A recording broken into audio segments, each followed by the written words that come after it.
It is said that the first steps are the hardest, and also that things often get worse before they can get better. Well, that's exactly what happened. Right after our youngest moved over to the group home, I was understandably quite emotional for days. But life was very busy. We had appointments, things to get done. We even took a mini getaway, just an hour away from home for the last days of spring break to get some much needed quiet, downtime, and focus on our middle child. After that, though, life was all of a sudden calm for the first time in a long time. And then it hit. I was alone, me, myself, and I, with a wealth of time and so many deep emotions.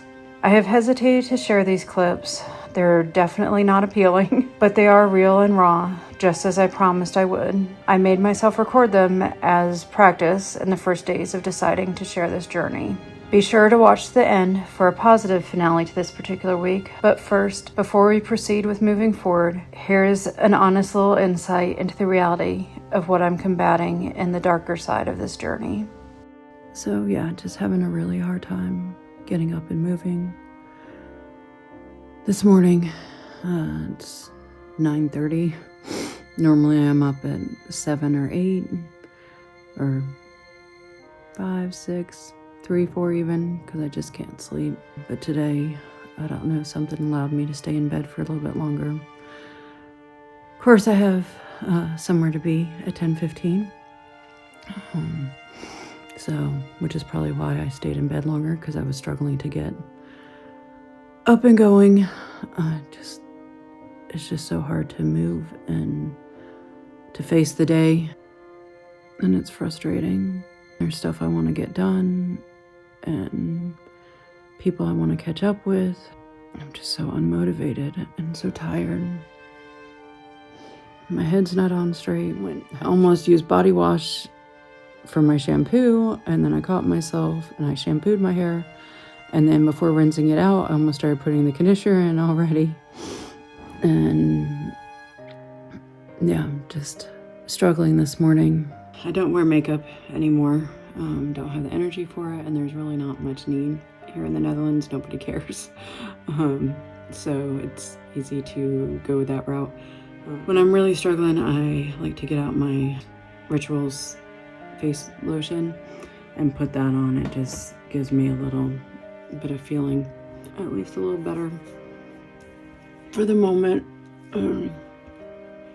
Helps this aging skin. I've got a lot of dryness and splotchiness. I just want to go to sleep standing here.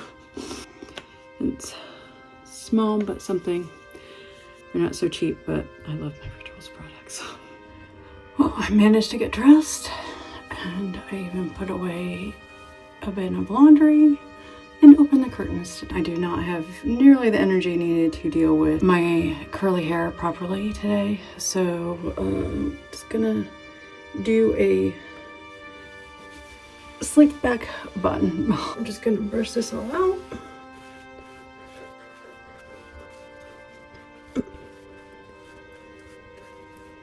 There's so much hair, which is amazing because I have lost a lot with age and menopause. I used to have even more.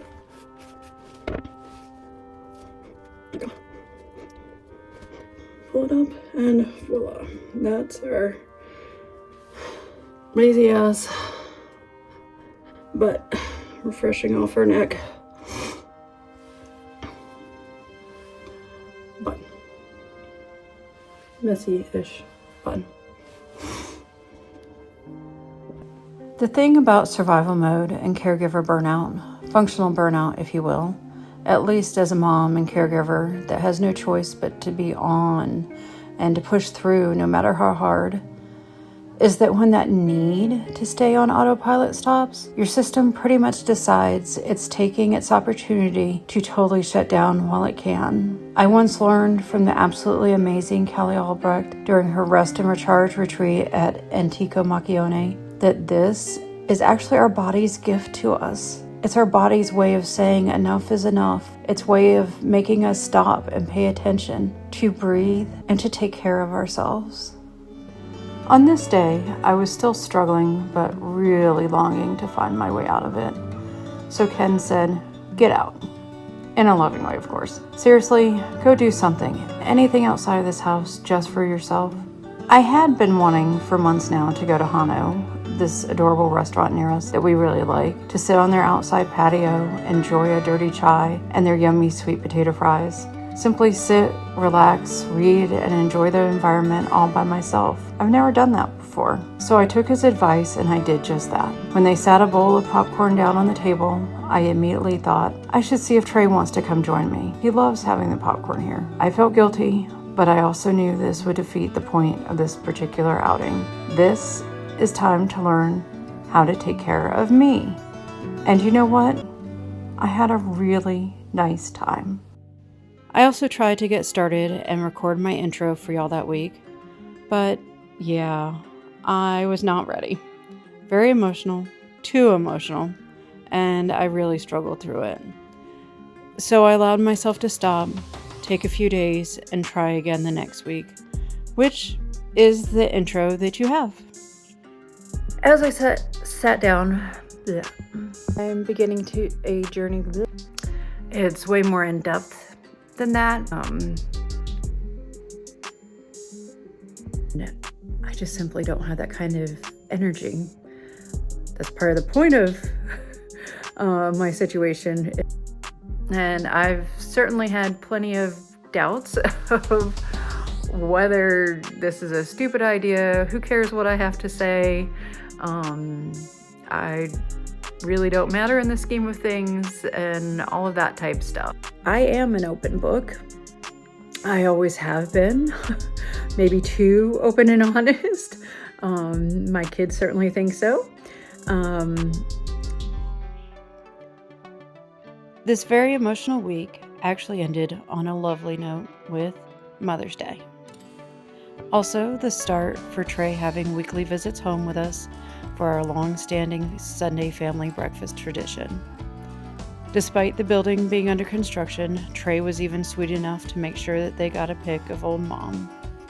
I actually chose to go out to Waffles and Zonin, a place we all enjoy, but specifically one that I knew would be okay food-wise for him to not have issues. And we did have quite a delicious breakfast. We were all together and quite happy. In my opinion, the very best gift to get on Mother's Day.